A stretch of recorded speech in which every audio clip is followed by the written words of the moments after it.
By Auxilla Katongo Mara, the Zimbabwe Anti-Corruption Commission's viability is threatened by inadequate funding and staff shortage, a parliamentary committee has said. Former War Veterans Minister retired Colonel Shingajube Zacc has 141 vacancies and was allocated $3.3 million in 2018 budget against a bid of $17.4 million.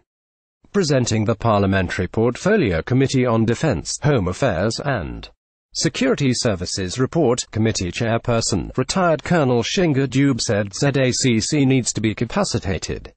We recommend that Zacc should be allocated adequate funds so that it fills all the 141 vacancies so that effective structures and systems are set up and operationalized as soon as possible.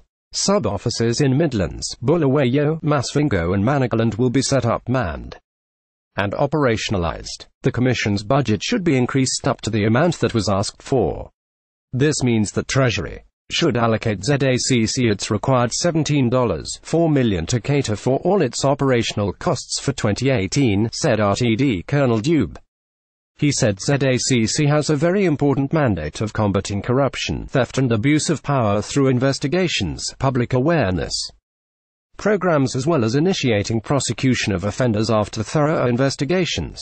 It achieved a lot in 2017 with limited financial support from Treasury and is set to achieve more targets set for 2018. Hence it requires adequate funding.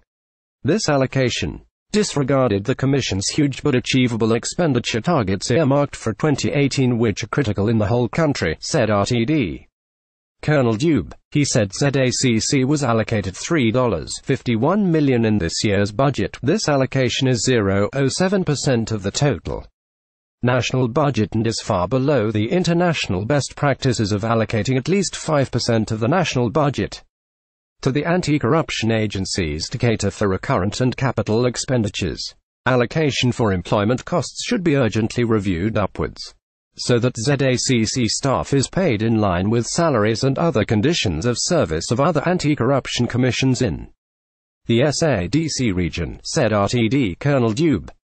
The Commission is able to attract, retain and effectively utilize specialist staff skills with ideal qualifications to investigate corruption cases that are complex in nature. The Chronicle